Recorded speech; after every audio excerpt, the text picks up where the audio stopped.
Dans cette vidéo, on va voir comment créer un brief de rédaction avec Sroo. Donc, pour commencer la création d'un brief, vous pouvez cliquer sur ce bouton-là, brief, et on va commencer la création avec cette interface. Ou sinon, depuis le menu, brief de contenu, cliquez sur créer un brief. Ici, vous pouvez aussi créer un brief. On peut accéder à tous les briefs créés depuis mes briefs. Donc là, on peut voir les briefs que j'ai précédemment créés. En cliquant sur un brief, vous pouvez le modifier. Il y a d'autres fonctionnalités qu'on va pas voir en détail dans cette vidéo. Il y a d'autres vidéos justement pour créer des modèles de briefs et créer aussi les prompts pour influencer la structure d'un plan de contenu. Donc aujourd'hui, on va juste voir rapidement comment créer un brief, les principales fonctionnalités. Donc comme je disais, on va cliquer sur créer un brief. Donc maintenant, il faut rentrer le sujet principal de votre brief, donc le futur article.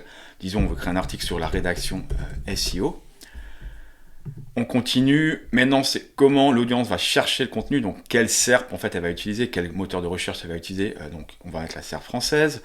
On peut aussi aller sur la SERP américaine, anglaise, etc. Toutes les SERP sont disponibles. Toutes les SERP de Google. Donc là, on a la française, google.fr, etc. On va continuer.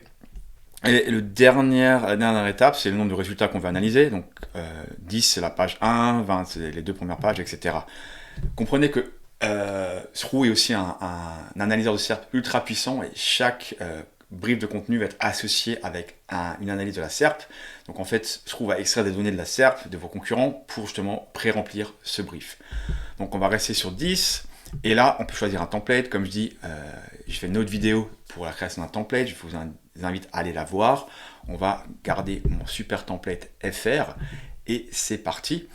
Donc voilà, maintenant on va créer un brief. Donc Sroo va d'abord analyser la SERP et on va nous afficher une interface qui permettra à moi, on va dire je suis SEO, expert SEO. Mon but maintenant c'est de créer un brief, de mettre toutes les informations nécessaires pour que mon rédacteur puisse justement créer un article de qualité. Donc on est vraiment dans cette phase-là, la création du brief, pour ensuite le partager avec le reste de mon équipe, rédacteur et éditeur, par la suite la personne qui va éditer aussi le contenu dans le site web. Donc ici on peut voir l'espace de travail, donc les différents éléments qui sont disponibles dans un brief. Donc en fait un brief avec Sroo il fait différents éléments. Ces éléments-là sont définis par le template. Comme je disais, il y a une autre vidéo sur le template. Donc là, on va voir comment je peux éditer ce brief de contenu. Donc on peut enregistrer, fermer, voilà, c'est classique. Analyse de la SERP. Donc je disais, il y a sur une analyse de la SERP qui est associée avec un brief. Donc si vous cliquez là-dessus, ça va ouvrir un nouvel onglet où là, on aura l'analyse de la SERP. Donc moi, je vous conseille de jeter un œil à l'analyse de la SERP avant de créer votre brief. D'ailleurs, il y a aussi une autre vidéo à ce sujet-là. Donc là, on peut voir l'analyse complète de la SERP avec plein de données. Donc c'est l'étape préalable avant de faire votre brief. On peut aussi ouvrir Google, partager, ça on verra à la fin, exporter et modifier les pages. On verra aussi ça par la suite ou dans une autre vidéo. Donc le premier bloc, info et directive, donc là on peut voir qu'il y a déjà des données pré-remplies, en fait ces données-là viennent du template, donc quand j'ai créé un modèle de brief, j'ai mis un texte par défaut, et ce texte-là, chaque fois que j'utilise ce template, ben, ce texte-là sera affiché, donc c'est super que ça vous permet de gagner du temps, ça vous évite chaque fois de réécrire par exemple, des guidelines pour votre rédacteur, et aussi l'idée c'est d'avoir différents types de templates, par différents types de projets ou de clients, etc. Donc le texte par défaut permet de gagner du temps. L'audience, donc ici on peut indiquer l'audience pourrait aussi être un texte par défaut. Ici on va dire débutant SEO, voilà, et débutant marketeur, voilà, on va être l'audience. La région, on va dire c'est la France.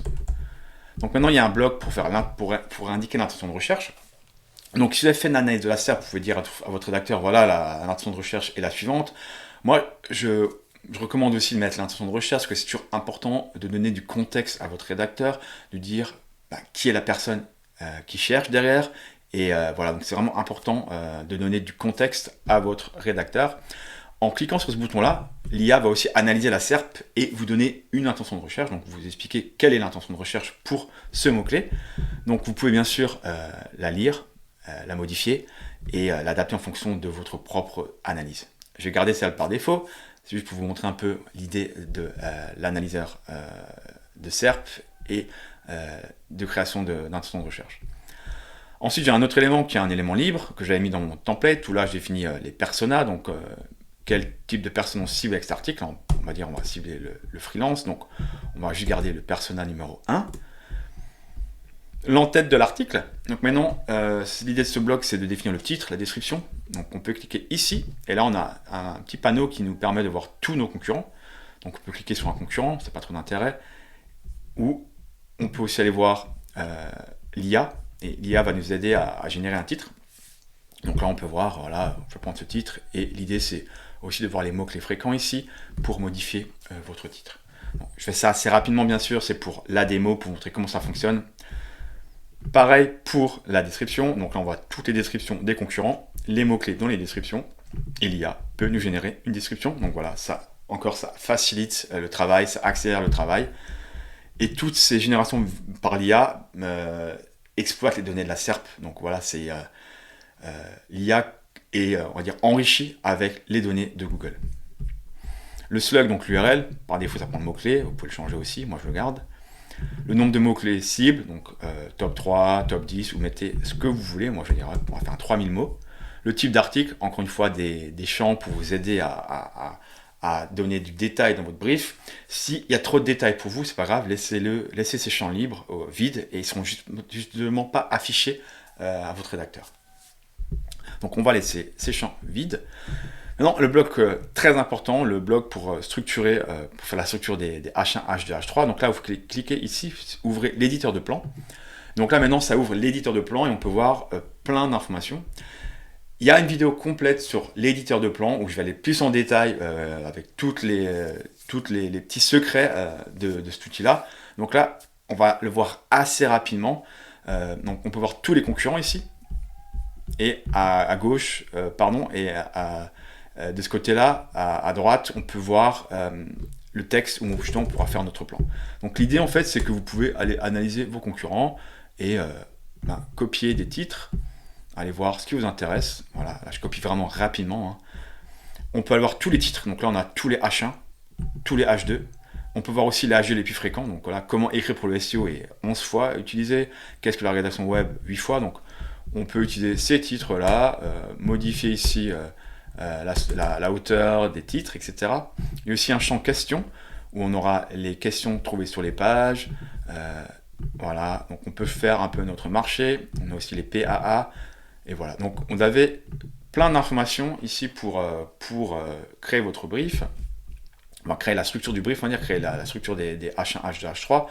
Et aussi, on peut générer une structure avec l'IA. Donc on clique là-dessus. Et justement, je ne vais pas aller dans le détail dans cette vidéo-là, mais rapidement, vous pouvez générer une structure à partir de vos concurrents. Et je vais juste me décaler et cliquer sur générer. Et donc là, ça va analyser mes concurrents et ça va me générer une structure de H1, H2, H3 qui est optimale, on va dire, en fonction de ce qui a été trouvé sur la SERP. Voilà, on va remplacer l'existant avec cette nouvelle structure. Et on peut voir aussi que la structure générée par IA, elle est disponible, elle est sauvegardée. Donc l'idée, c'est un peu de jongler entre l'IA, l'humain, etc. et peaufiner comme ça votre plan. Je fais ça rapidement, bien sûr. Il faut prendre plus de temps pour faire un plan correct. C'est vraiment la clé d'un bon article, faire un plan correct avec plein de détails.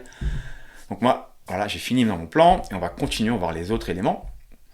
Donc là, on a un élément qui a automatiquement extrait les questions les plus fréquemment trouvées sur Google, donc les PAA, et aussi les questions qui se trouvent sur les pages. Donc voilà, donc un petit bloc si vous voulez partager ça avec votre rédacteur pour encore donner du contexte.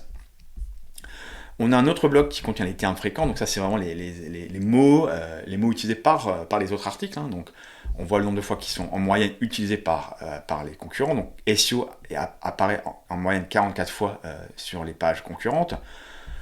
Donc l'idée c'est que si vous voulez indiquer à votre rédacteur des termes à utiliser, vous pouvez utiliser ce bloc-là, vous pouvez ajouter plus de termes, par défaut ça affiche les termes les plus fréquents, mais là il y a tous les termes qui sont disponibles sur la SERP, donc d'autres qui sont moins fréquents, comme vous pouvez le voir ici, certains termes sont que affichés sur 2 pages, après l'idée c'est quand même de créer un article qui apporte un angle nouveau, donc pourquoi pas aussi aller piocher des choses qui sont pas trop discutées en général, donc le maillage interne, moteur de recherche, voilà, etc.